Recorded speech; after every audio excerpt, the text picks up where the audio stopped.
Much. Mr. Connor. Thank you. Thank you, Mr. Chairman, committee members, fellow witnesses, and everyone watching. My name is Joe Connor. Since the Communist Revolution, the Cuban government has been an abuser of human rights, domestically in Cuba and in the United States. Article 3 of the Universal Declaration of Human Rights recognizes that everyone has the right to life, liberty, and security of person. Cuba violated the Connor family's human rights, specifically the rights of our father, Frank Connor, and other Americans to live. Our father, 33-year-old Frank Connor, and 3 other innocent men, Alejandro Berger, Jim Gazork, and Harold Sherburne, were murdered while scores were injured and maimed on January 24th, 1975, 50 years ago next month, when the Marxist, Cuban-fueled Puerto Rican terrorist group Armed Forces for National Liberation, FALN, blew up New York's historic Francis Tavern during a lunchtime crowd the crowded lunchtime. The FALN appointed themselves my father's judge, jury, and executioner, profiling, targeting, and savagely murdering reactionary corporate executives, as they put it in their communique number 3 that day.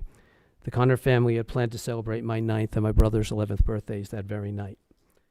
Francis Tavern was targeted by the FALN, who paid lip service to Puerto Rican independence, but in reality sought to impose a Cuba-style socialist regime in Puerto Rico. They chose it for its proximity to Wall Street and for its storied reputation as the birthplace of American liberty.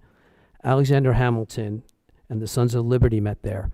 General George Washington bade farewell to his officers at the end of the Revolutionary War at Francis Tavern. Between 1974 and 1983, the FALN claimed responsibility for over 130 bombs in the U.S. and Puerto Rico, including another deadly bombing on August 3rd, 1977, when Charles Steinberg was murdered at the Mobil Oil building in New York. Incredibly, I worked in that building 4 decades later. That same day in 1977, an FALN bomb threat caused the first evacuation of the World Trade Center. That's how serious these guys were. Though never prosecuted specifically for the Francis bombing, the unrepentant terrorists served only 18 years of prison sentences ranging from 55 to 70 years. As Hillary Clinton geared up for her 2000 Senate run and was looking to connect with New York Hispanic community, Bill Clinton granted clemency to the FALN, a blatant political gesture orchestrated by then Attorney General Eric Holder. One of the FALN leaders, Oscar Lopez Rivera, was so dedicated to his Marxist cause and his comrades that he refused the 1999 Clinton clemency, although in 2017 he accepted an unprecedented second presidential clemency from Obama-Biden in their last days in office.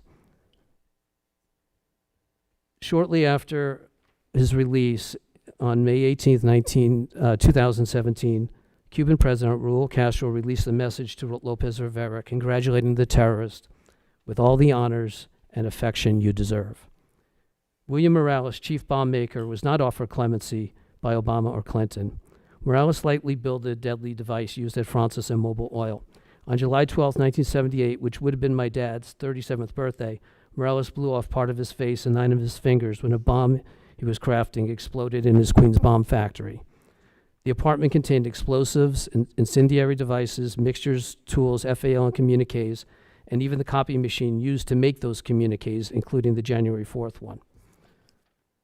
Morales was captured, tried, convicted, and sentenced in 1979 to up to 99 years, 10 federal, 89 in New York State in prison, but escaped from Bellevue Hospital in May 1977 with the assistance of other radicals who called themselves the Revolutionary Armed Task Force. During the state trial, Morales boasted, "No jail is going to hold me forever. They could put 1,000 of us in jail. They're not going to hold us forever. That's what I have to say." Morales was right. Through an FALN investigation run by the Chicago Terrorist Task Force, Morales was located in Puebla, Mexico in 1983. When the Mexican police closed in, he and an accomplice killed a Mexican police officer. Morales was arrested, charged with being accessory to murder, and imprisoned in Mexico.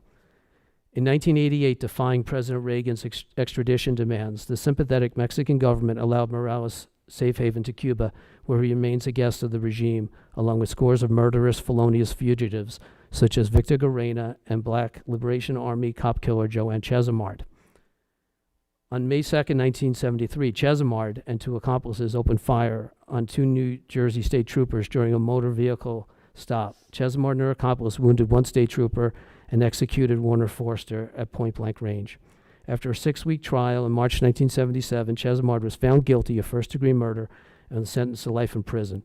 On November 2nd, 1979, Chesimard, aided by armed individuals posing as visitors, like Morales, escaped from what is now the Adina Mand Correctional Facility for Women and fled to Cuba, where she's been a guest of the communist regime. Soon after Morales' flight to Cuba in the early 1990s, I began my campaign to have Morales and Chesimard return to American justice, writing letters to the Justice Department, making contacts with the NYPD, State Department, Joint Terrorist Task Force. Meeting only frustration, I persisted, expanding with communications to Presidents George H.W. Bush, and Bill Clinton, New Jersey Senator Bill Bradley, New York's Cardinal O'Connor, and Mayor Giuliani. During this campaign, I quickly realized how closely Cuba and the FALN are connected. For the sake of brevity in my testimony, I will only provide certain highlights. Details are in my written testimony, and for additional information, please see retired FBI agent Rick Hahn's definitive history of the FALN terrorist dawn and my book with Jeff Ingber, Shattered Lives, both sent to the committee previously. And just a couple of examples, President Castro met with, from Shattered Lives in our book, Fidel Castro met with Puerto Rican-born Cuban intelligence officer Filberto Ojeda and encouraged him to form a Puerto Rican armed resistance, which Cuba would help train. In 1974, Ojeda was in the U.S. and he established the FALN along with former MIRA members and supported logistically by the Cuban intelligence services.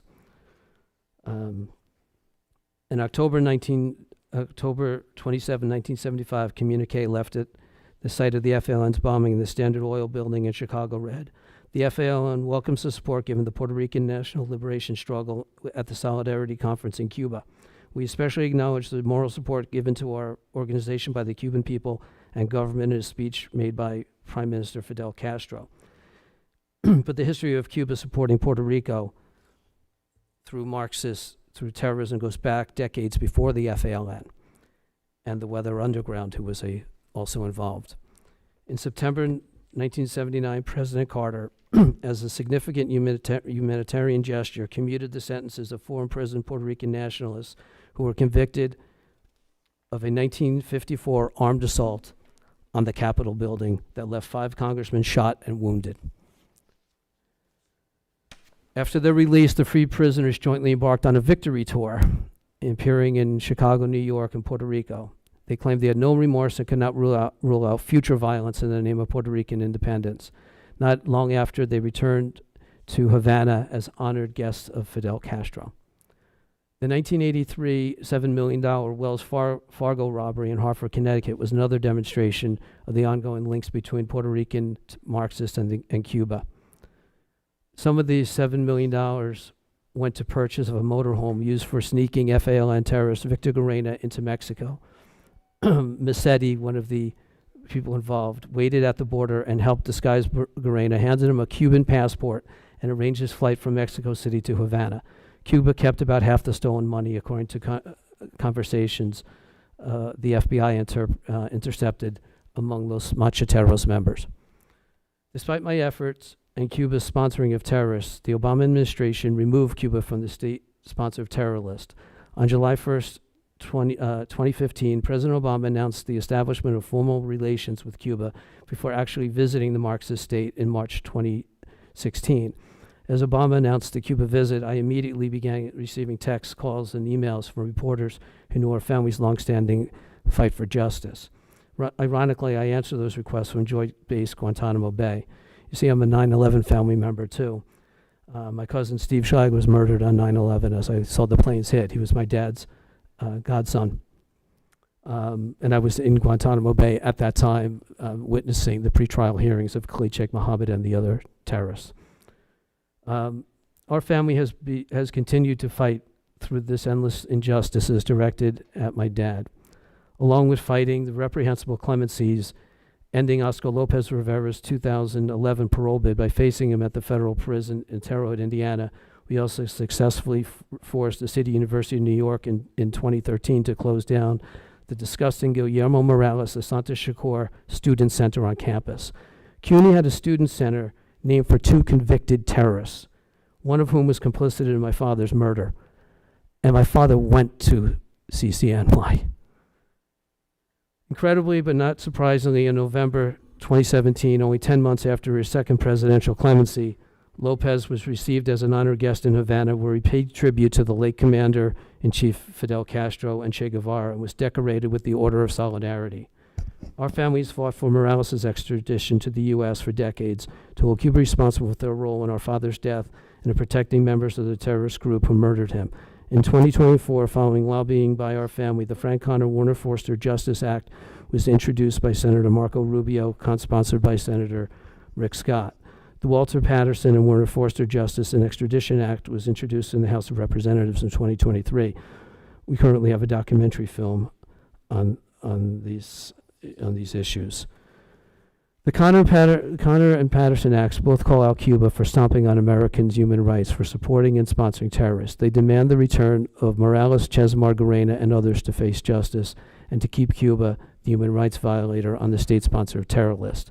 We call on President Biden and President-elect Trump to secure the return of Morales and the other terrorists and guarantee Cuba ends its systemic human rights violations so Frank Connor's life will be remembered for justice. Cuba must first end their sponsorship of terrorists by returning Morales, Ches Margarena, and all before the U.S. considers their removal from the state sponsor of terror list. Thank you. Joe Connor. Thank you so very much, Mr. Connor.